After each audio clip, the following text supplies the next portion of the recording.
자, 10년마다 보형물을 갈아 껴야 한다. 타이어인가요? 그럴 필요는 없고요. 겨드랑이 절개로 수술을 하면 근육 손상이 많아진다? 많아지지 않게 하려고 내시경을 보고 수술을 하죠. 어떻게 넘어가려고 했어요? 남자들이 그렇게 예민한 것 같아요? 보형물 원장 실력이 있어서 더 중요한 건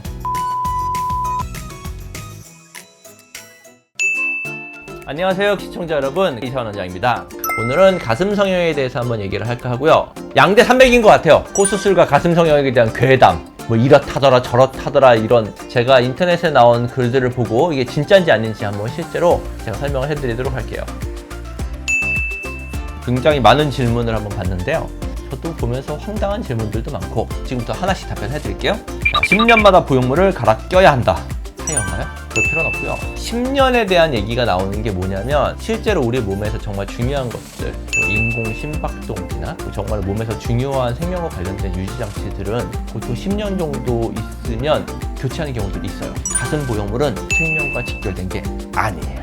뭐라고 얘기를 하냐면 회사에서 얘기를 할 때 10년에 한 10% 전후 정도가 보형물을 교체를 한다고 돼 있어요. 그 얘기는 10명 중에 9명은 보형물 교체를 안 한다는 뜻이고 10년마다 교체를 해야 되는 게 아니라 가슴 보형물은 수술하고 3년이 경과된 후에는 매 2년마다는 MRI 촬영을 해야 돼요. MRI 촬영을 해서 보형물이 손상을 받았는지 여부를 판단을 해야 되고요. 만약에 보형물이 손상을 받지 않았으면 그냥 계속 유지를 하고 사용을 하는 거고요. 만약에 보형물이 손상이 있으면 교체를 하라는 뜻이에요. 10년마다 교체를 할 필요는 없습니다. 그거는 코도 마찬가지예요. 코 수술도 물어보시는 분도 있어요. 코 수술 보형물 바꿔야 된다던데요. 아니에요. 제 환자분 중에서 20년, 30년 전에 수술하신 분들도 있습니다. 두 번째, 양악, 윤곽보다도 보형물 삽입인 가슴이나 코 수술이 더 위험하다. 이 위험하다는 게 어떤 기준인 거죠? 사망률이 높다는 건가요? 윤곽 수술은 수술 당시에 출혈이 아무래도 위험해질 수 있는 수술이고 수술 직후에 위험해질 수 있는 수술로 가요. 출혈에 대한 위험성 때문에. 하지만 그 이후로는 문제가 생길 확률이 적고요. 가슴이나 코 수술 같은 경우는 초반에는 문제가 생길 확률 사실 거의 없고요. 출혈이 많은 수술도 아니고 대신에 나중에 아무래도 보형물을 사용하는 수술이다 보니까 감염이나 염증이 가능성이 있는 수술이에요. 더 위험하다? 이건 말이 안 되는 얘기고요. 모유 수유 전에 수술을 하는 거는 좋지 않다. 이거 무슨 뜻이죠? 모유 수유 직전에 수술한다는 건가요? 아니면은 출산을 하기 전인가요? 대부분 수술하고서 많이 물어본 질문인 것 같은데 수술을 하고 나서 모유 수유 가능한가요? 네, 근육보다 아래쪽으로 보형물을 위치시킨 경우에는 모유 수유하는데 큰 문제가 없는 경우 대부분이고요. 그래서 크게 상관없습니다. 수술한 가슴은 처지는 부분의 경계선을 보거나 가슴골을 보면 알 수 있다?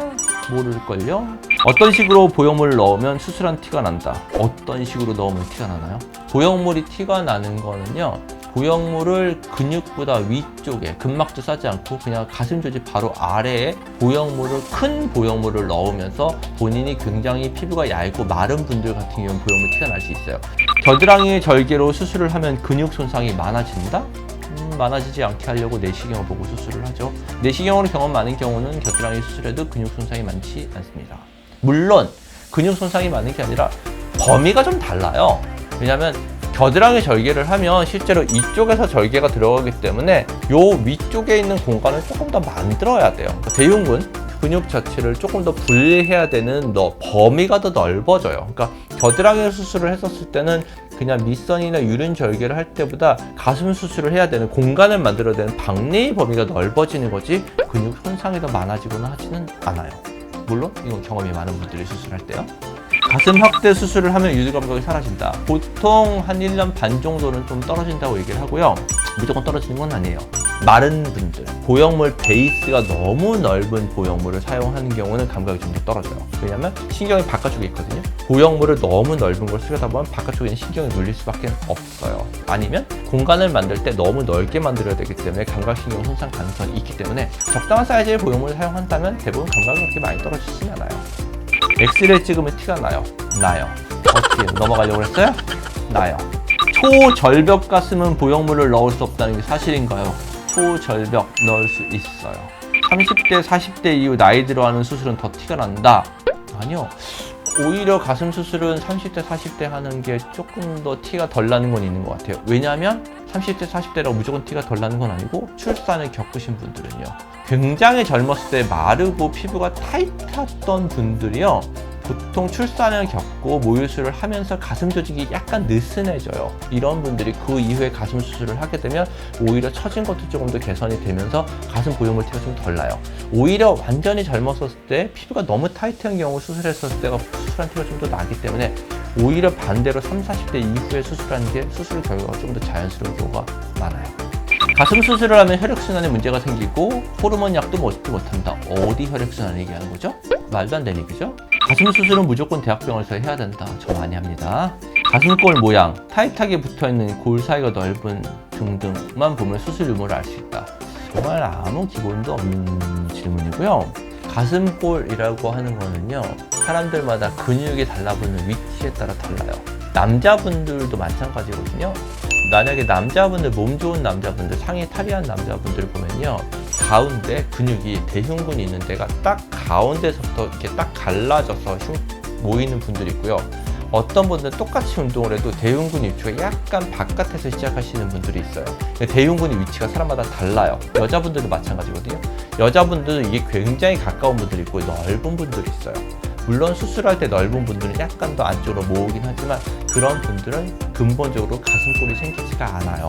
이거는 수술 전에도 마찬가지인 거고요. 이거는 가슴골이라고 하는 건 본인이 갖고 있는 근육이 달라붙는 위치에 따라 결정을 하는 거지 수술에 따라 결정되는 게 아니에요. 그렇기 때문에 가슴골을 가지고 구분을 한다. 저도 잘 못합니다. 가슴 성형을 하면 남자들은 촉감으로 100% 알아차린다. 남자들이 그렇게 예민한 것 같아요?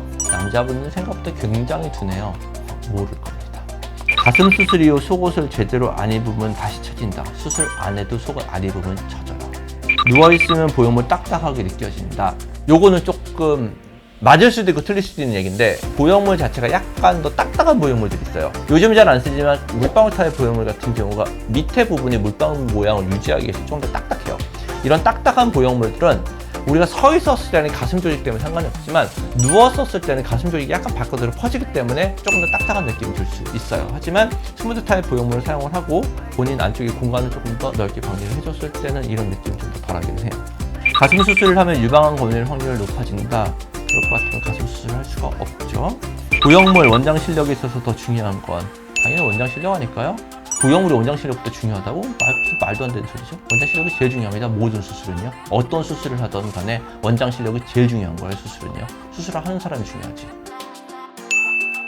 오늘은 가슴 성형 A부터 Z까지 소문에 대해서 한번 얘기를 해드렸고요. 이거 말고도 사실 궁금해하시는 분들 많아요. 질문들 궁금한 거 있으면 댓글 달아주시면 제가 답변 드리도록 할 거고요. 코 수술과 마찬가지로 가슴 수술이 여러 가지 궁금한 것도 많고 괴담도 굉장히 많은데 그 대부분은 사실 근거 없는 소문인 경우 굉장히 많고요. 여자분들한테 특히 이게 만족도가 굉장히 높아요.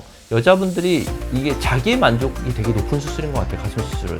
가슴이 작아졌을 때 본인이 여성성이 좀 떨어진다고 느끼는 사람들도 많고요. 옷 입었을 때 자신감 없는 분들도 많은데 굉장히 그 이후에 자신감 회복하는데 되게 좋은 수술이에요. 물론 보형물들 들어간 수술, 모든 보형물이 들어간 수술은 경험 많은 분들한테 수술을 해야 부작용 확률이 떨어지기 때문에 그거를 정확하게 알고 수술하시는 게 좋을 것 같고요. 가슴 수술 경험이 많은 전문의에게 상담을 받고 수술을 결정을 하시는 게 좋을 것 같습니다. 오늘도 영상 시청해주셔서 감사합니다.